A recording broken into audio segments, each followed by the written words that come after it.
Hi everyone, this is Sherry Lovesend with my educational context, Learning Through Inquiry. Contextual factors in guided inquiry. First of all, I'd like to share an analysis of guided inquiry. If I look at contextual factors, I think about first of all the child. Learning for the child in an inquiry-based environment is going to be motivating, meaningful, and authentic. It will be driven by the child's interest and curiosity. As we look a little bit further out into the entire classroom, inquiry-based programs allow students to be active participants and recipients of knowledge and deep learning.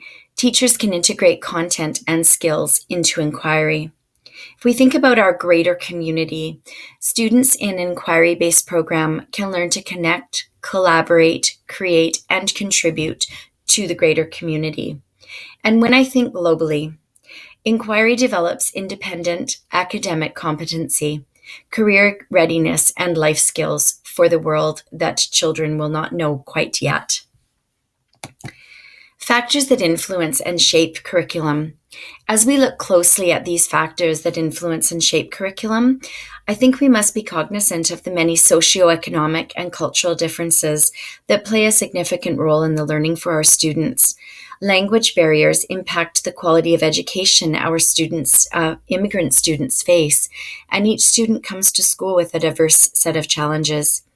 It is essential that we prepare students for a future that is yet unknown by creating opportunities for students to be engaged in deep, meaningful learning. It can be argued that many of our students today are adept at working through to grade 12. They are able to write tests, they're able to get through.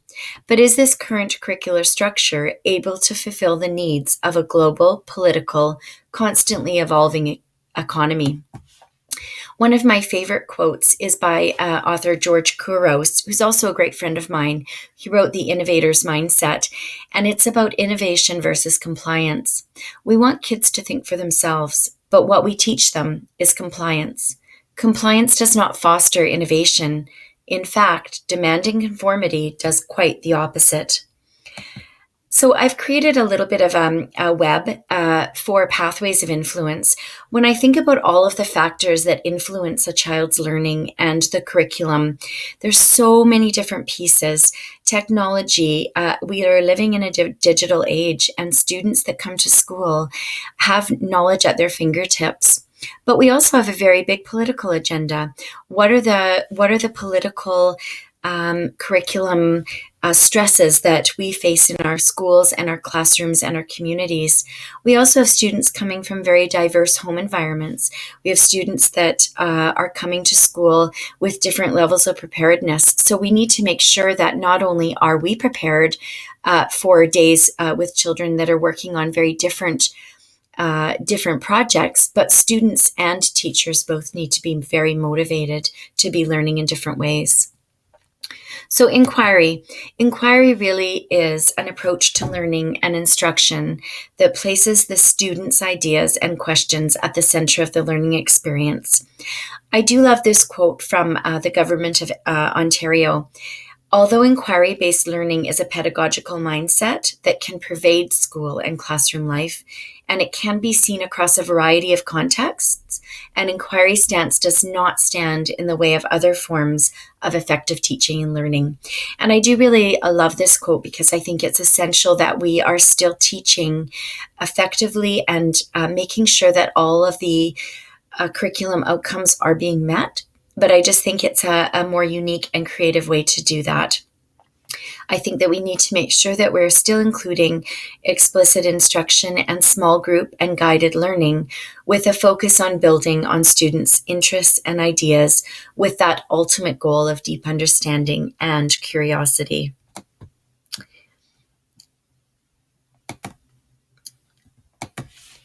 Why is it necessary to create maybe different, unique curricular experiences that are inquiry-based? I really do think that children today need to be involved in their learning in order to become empowered and engaged in what they're doing. They need to take ownership of what they're doing so that it's meaningful.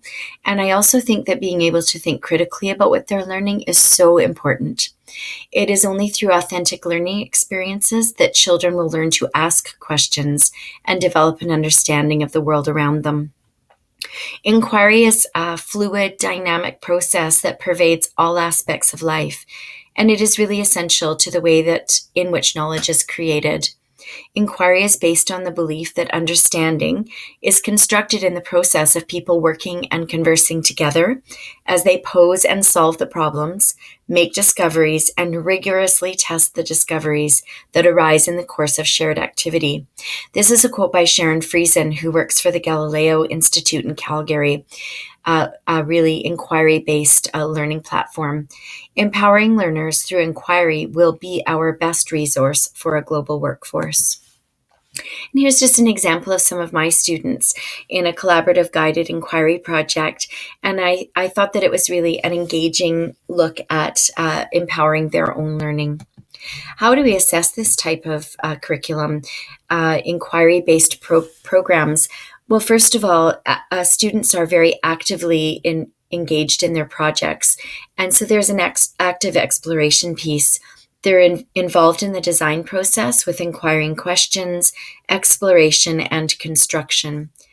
We also give them a lot of opportunity to connect with experts, to be able to interact with experts through Skype or even through Twitter who have such relevant expertise and experience in the field of study becomes so much more powerful than anything that I can be teaching students in the classroom, especially when we're looking at something like building bridges.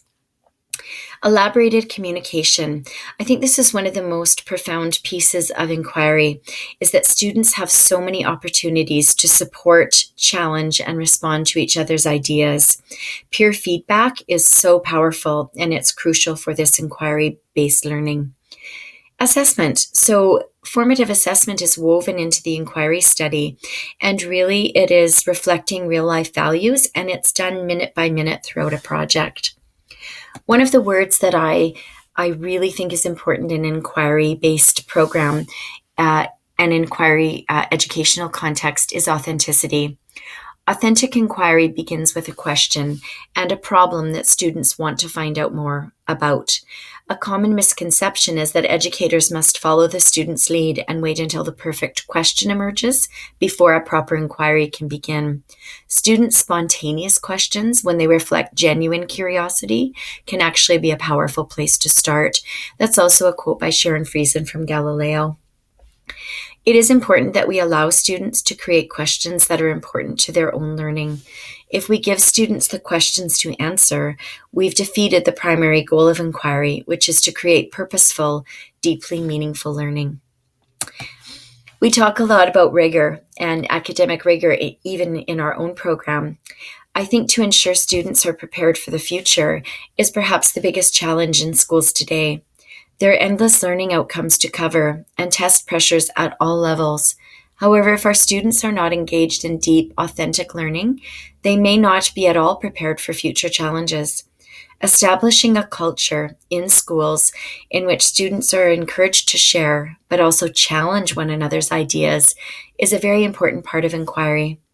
When a classroom culture is one that views ideas as improvable, students work hard to continuously improve the quality, coherence, and utility of ideas, both individually and collectively. And this is by Scardamalia.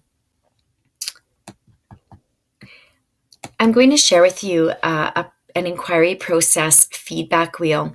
This is used by a school that's actually a feeder school from the school that I work in Spruce Grove.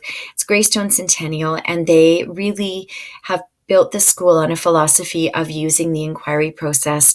And really what this wheel shares is three big ideas: growth, reflection, and feedback. And they use this in all of their inquiry projects and innovation projects throughout the school. Curiosity is such an important word for inquiry, and it really is at the root of what is most engaging and empowering for children to be curious about the world around them. And I loved this quote by Kath Murdoch, who's a a proponent of inquiry. Curiosity helps grease the wheel of inquiry. Without it, inquiry is dulled and mechanical. Curiosity brings with it the passion needed to sustain and persevere through problems and challenges. It keeps our eyes and ears open to the unexpected. It propels us forward and keeps us mindful. And whenever I'm working with an inquiry project in the classroom, I love to share this story with my students. What do you do with an idea? It's a story by Kobe Yamada, and it's really a wonderful book about stimulating curiosity and inquiry. So why inquiry? Why move away from traditional content-based approaches?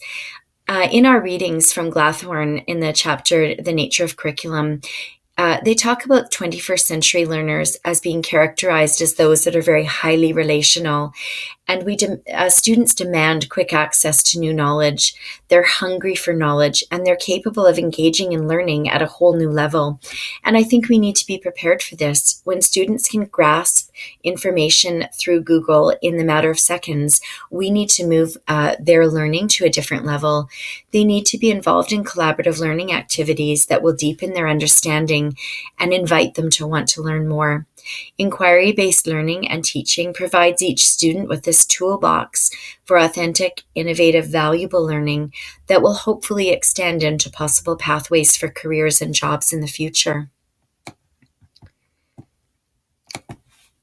The received curriculum. So I think that in all the different kinds of curriculum that we've talked about, I think the most important when we're looking at inquiry as an educational context is what is the received curriculum. I have shared a video on here with you, and you can click on it if you wish to. It's actually a video that I used from Galileo.org and through the Galileo Institute, and it's inquiry project on bridge building. And I use this model because it fully supports students learning through inquiry. I use this for my grade 3 science for building and testing, and it's probably a 12-minute video, but it's so worth the viewing. It's essential in my practice to ensure that my students are going to be learning to have a lasting impact. And I hope that whatever we're doing in these inquiry projects will spark some curiosity for future projects and also for future deeper learning. And this bridge building project was so all-encompassing, and really the students were so incredibly engaged in what they were doing. They wanted to share this project with the whole school, and I think that it is going to be a project that they will have with them for their whole life. They will remember this project when they're adults, and so that's why I think it's a really valuable inquiry project. Our career paths for children are constantly evolving, and I feel that in order to empower students to be willing to take risks and to learn deeply and passionately, my educational context really needs to be to embrace learning through inquiry. So thank you for watching.